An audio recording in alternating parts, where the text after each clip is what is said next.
Good afternoon, everyone.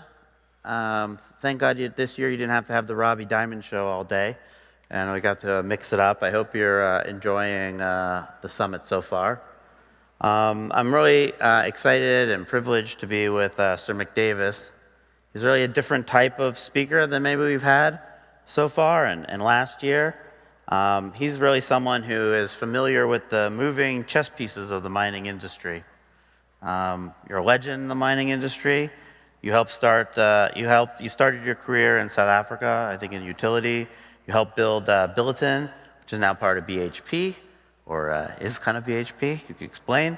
Not shorten the history, but then you built one of the greatest mining companies in the world called Xstrata, that ultimately merged with Glencore. So I guess my first question for you is, how did you get involved in this space? And I would say build two of the largest leading mining companies in history.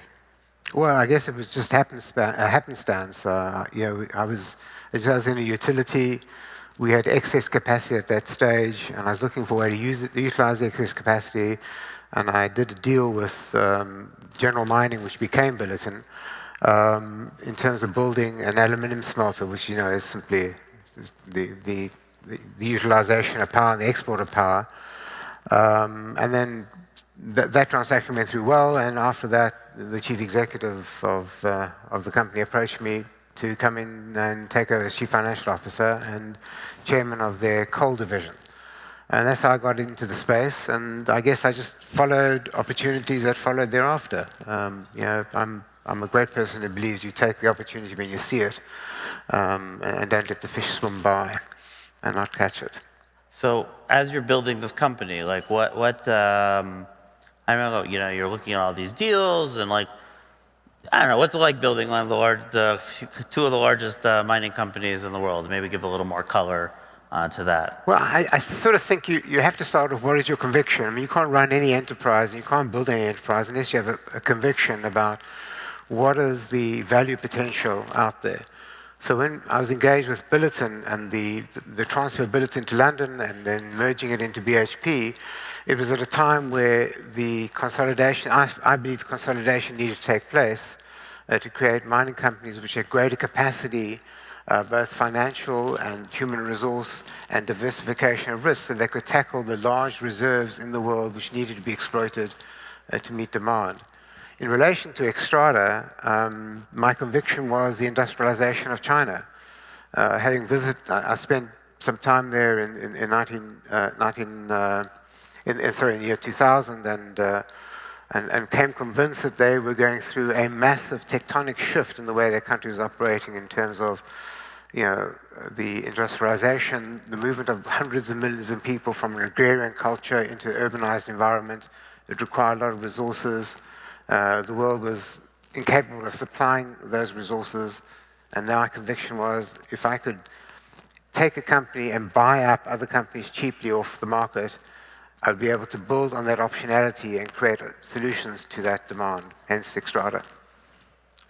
I'm going to quote your memo just because it's sort of after the question, but you did write a memo that said we need to put Xstrata into the Big Bang history, which of course happened. But okay, you were talking about China and the leap forward for them that you saw, and that they wouldn't have enough materials. I guess now share your perspective on China, and here in the United States, and I guess in other Western countries, everyone's freaking out based on what they have and what we don't have, and maybe share some thoughts on that. Is it real? And should we be worried? Yeah. So China basically identified that they had a security of supply issue in relation to the commodities and resources they needed. And I guess they set about, very clumsily initially, of trying to get hold of and access to resources around the world which they could actually own and ensure that security of supply. And they weren't particularly successful initially. They eventually got their act together.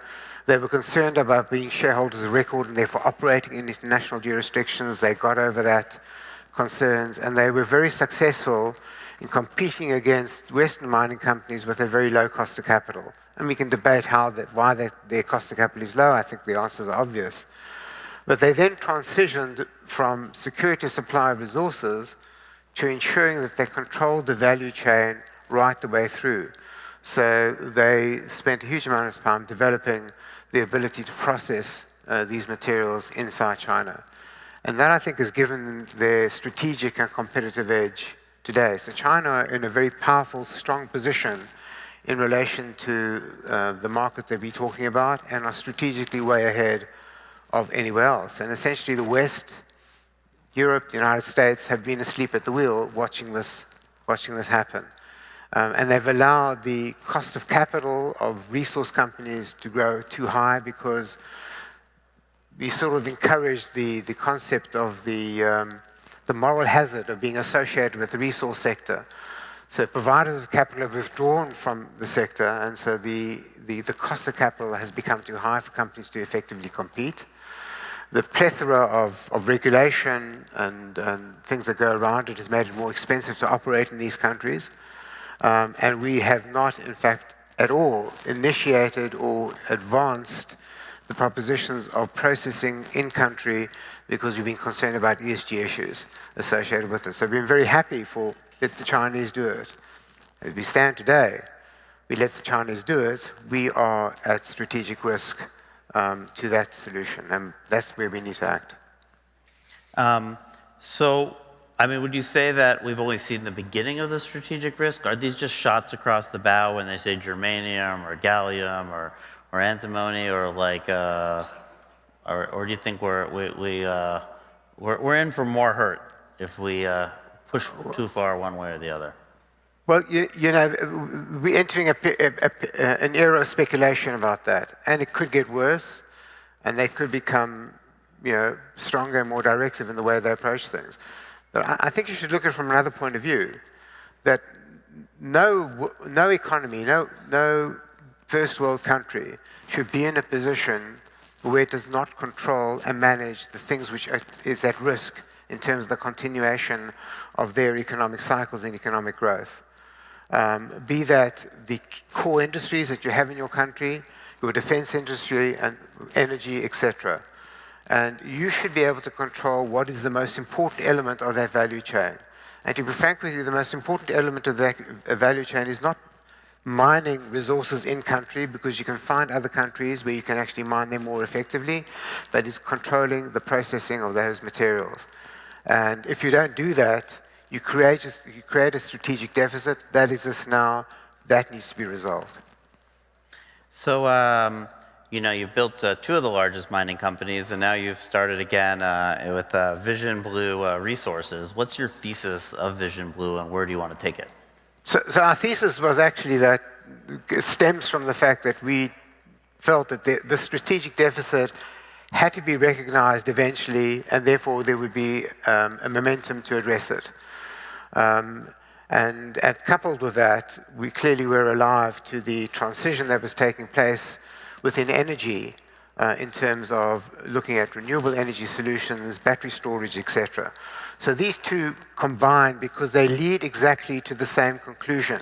And that conclusion is that you have to be able to outsource resources effectively, and you have to be able to process them effectively. So we tried to identify deposits in the critical metals, which were large, which were scalable, which would be low cost, the best rocks you could find in the ground, and provide not only financial capital but expertise to allow them to go through the development cycle from feasibility study into production, and at the same time sponsor companies who had the potential, the optionality to either develop midstream, downstream processing capability, or alternatively liaise with others and get to get bed into others to be able to do that. So we were seeing a sort of an offering which provided the solution to the risk I've been talking about. I think you've got to remember, if you come back to China, that China doesn't, you know, China is a bit of an irony, because it leads the space in renewable energy, battery storage, etc. It also leads the space in being the biggest carbon emitter in the world. So it didn't go into the whole question of energy transformation and renewable energy because of a concern about so much an environmental impact. It went in there because it needed to control its destiny and be energy sufficient and control how it could actually fuel its economy, use fuel in the wider sense of the word. And so that's what we have to understand, that you understand your critical vulnerabilities, which they had in terms of energy.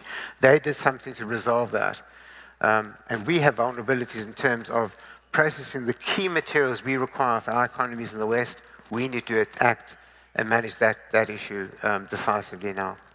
Yeah, we like to say, we had a Straits of Hormuz problem. They have a Straits of Malacca Straits problem. So you've been to Washington many times during the Biden administration when, apparently we got religion on these issues. I'm sure you provided lots of strategic advice based on your experiences. I guess I'd say, what was the reaction? What did they do right? What did they do wrong?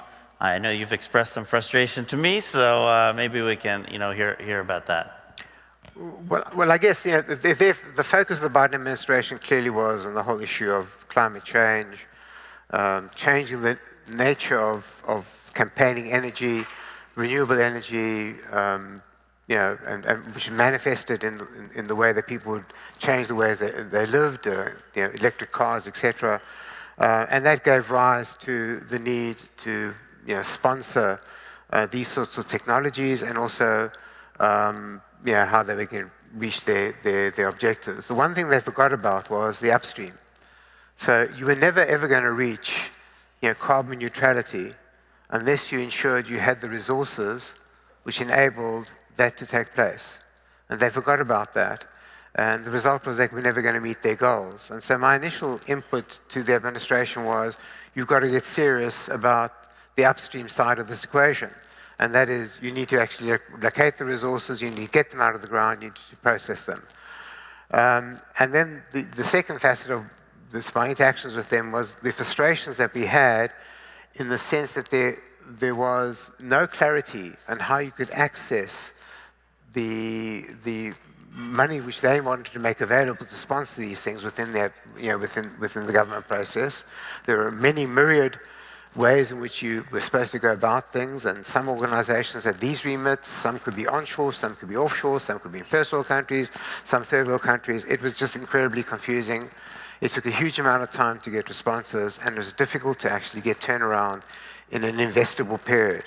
Now I try to promote to them, think about simplifying the process, simplifying the mandates, think about both debt and equity, and think about a single portal of entry into the system, which then could direct where you should be going.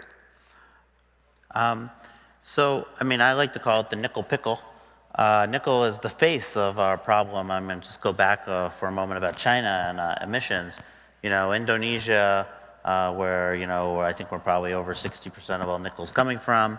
China goes in there, they spend billions of dollars, tens of billions, hundreds of billions to turn low-grade nickel to high-grade nickel. That ends up, they're burning coal, and this high-grade nickel is going to our batteries, and yet there's 8 times the amount of emissions.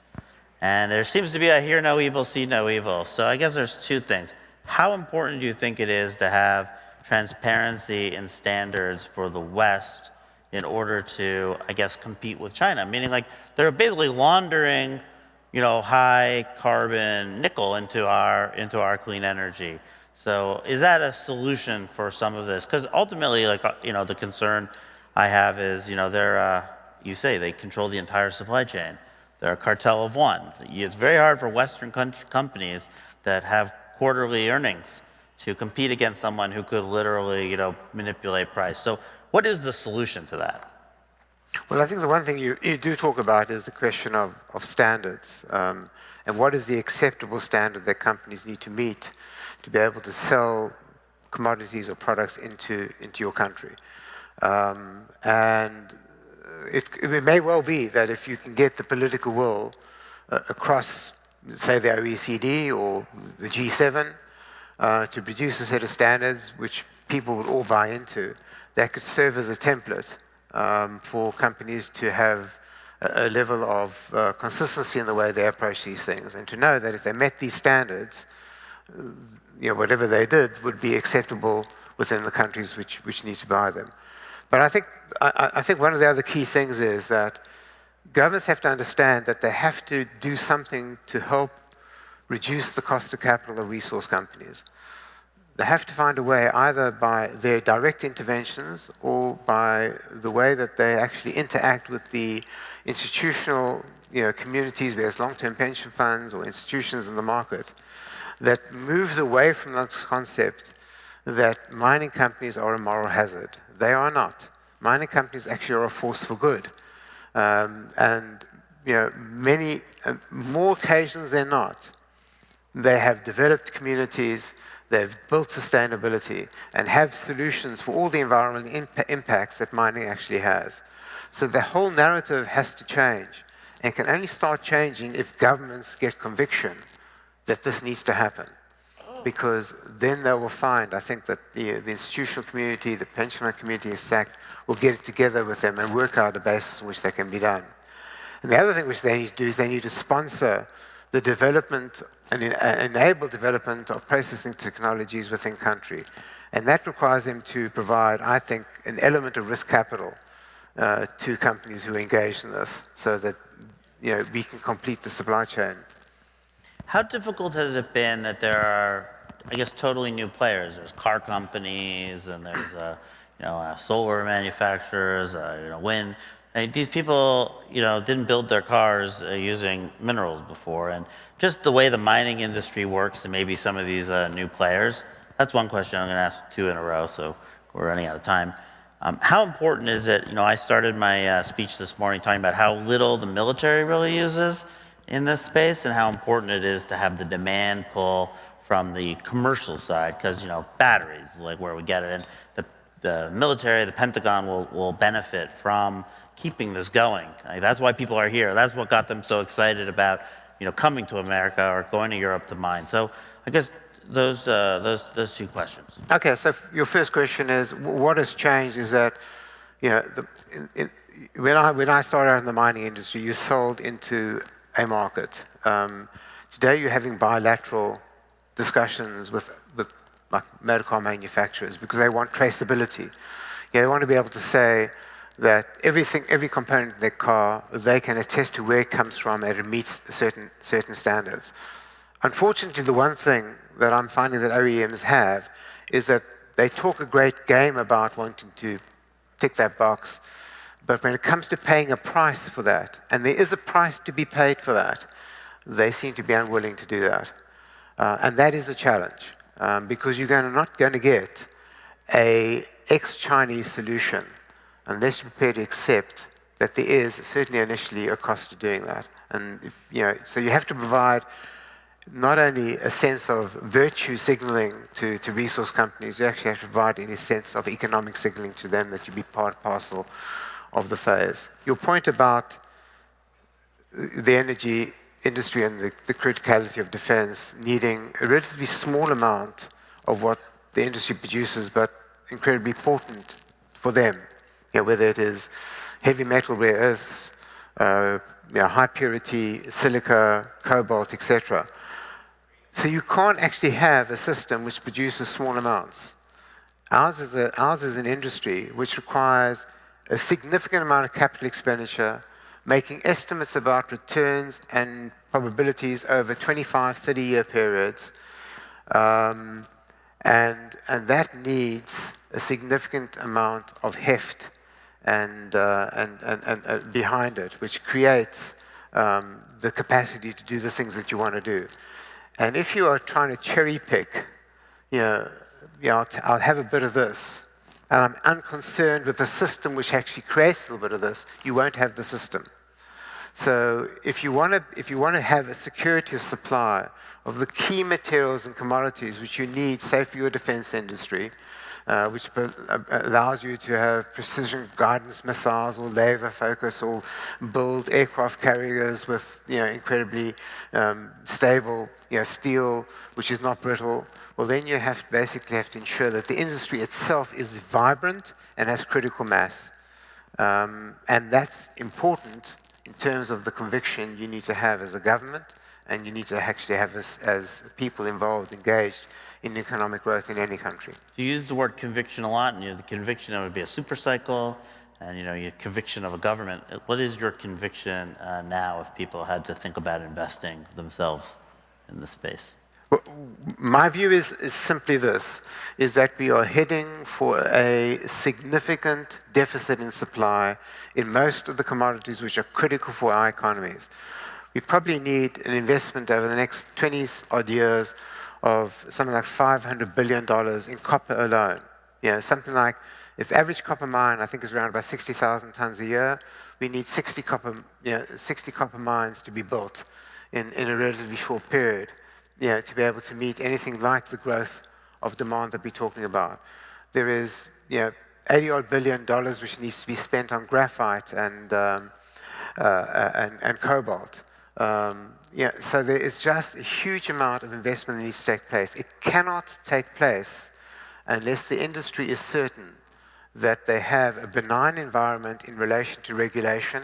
That's not saying avoid standards, but a benign environment in relation to regulation, consistent environment that's around, and they have a cost of capital which enables them to operate in a return for the investors, which needs both governments to think about the environment, the enabling environment they create within the economies, and these institutional investors and providers of finance to think about the timeframes they need to test their returns. Because people who want to test their returns every month, every quarter, are going to struggle to support what is an industry which is critical for the economy which they want to prosper in, which is the mining industry. So we're out of time, but I'm going to ask you one question, maybe you can speak to a minute, slightly different topic, which is, after you finished at Xstrata, you went to the Conservative Party in the UK, so you entered politics. Here we are in Washington. I don't know, maybe just quick briefly, like, why'd you do that, and what was your experience, I guess good or bad, from a perspective of getting full-time into the political world? I did it for one simple, powerful reason, and not because I was a politician or wanted to become a politician. It was a time when Jeremy Corbyn was leader of the Labour Party.